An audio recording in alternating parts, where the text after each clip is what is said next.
They refused to pay for my child's treatment while they celebrated across town. I had only one choice. My daughter had been sick for months. Fatigue, bruises, headaches, no one noticed. The doctors finally said the word that changes everything. Leukemia. Aggressive. Rare. I called my family for help. Silence until I saw them celebrating. Champagne glasses clinking, smiles all around. My child needed help. They needed a new life. I remembered the fund they had promised for emergencies. Years ago, my parents had set aside money for situations exactly like this. But when I asked, my sister said, "The fund isn't for your emergency. It's for my new life." I blinked. "You're telling me you won't save her?" "See?" Shrugged. "I need a fresh start. Therapy. A new home. Everything new."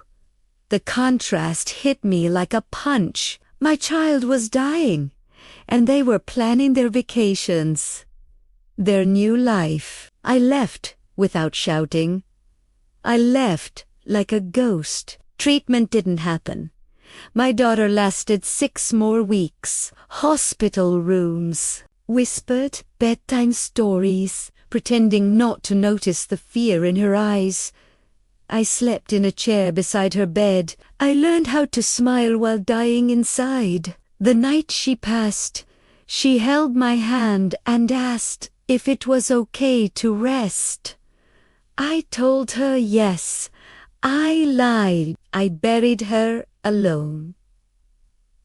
The funeral was small. No family. No one asked to come. I stood in the silence, the dirt still clinging to my shoes. My phone buzzed. I didn't check it. Later, I saw a photo from my sister. Champagne glasses, smiling faces, a caption, "New beginnings."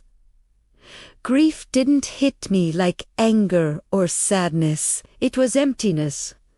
Weeks passed, then months, and in that silence, clarity grew.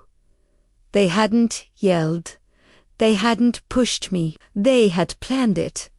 They had chosen convenience over life. I began paying attention in quiet ways. Old emails, documents, transfers that didn't make sense, accounts that existed only on paper. I learned the language of financial compliance, trust law, IRS, guidelines. I worked my job by day and studied at night. Grief kept me awake. I gave it purpose. I compiled everything. Dates, transfers, paper trails, no accusations, just facts. I waited, letting them grow comfortable in their belief that I was passive. On the anniversary of my daughter's death, my mother sent me a message, "We miss her every day." I didn't reply. I had one last folder to organize. 3 more months passed. Timing matters. When everything was ready, I pressed send. The email went to 3 places. The compliance department managing their trusts, the IRS whistleblower office, and a civil attorney specializing in fiduciary abuse. No accusations, no emotions, just documentation, clean, organized, irrefutable. 4 days later, my father called. I didn't answer. A week later, my sister texted, "What did you do?" I turned my phone face down and went back to sleep. By the 2nd week, silence broke. Trust accounts frozen. Advisors stopped returning calls. Condo purchase stalled. The world they controlled so carefully was now asking questions. I didn't want revenge. I wanted truth. No dramatic courtroom scenes. No public scandal. Just steady consequences. Audits. Letters.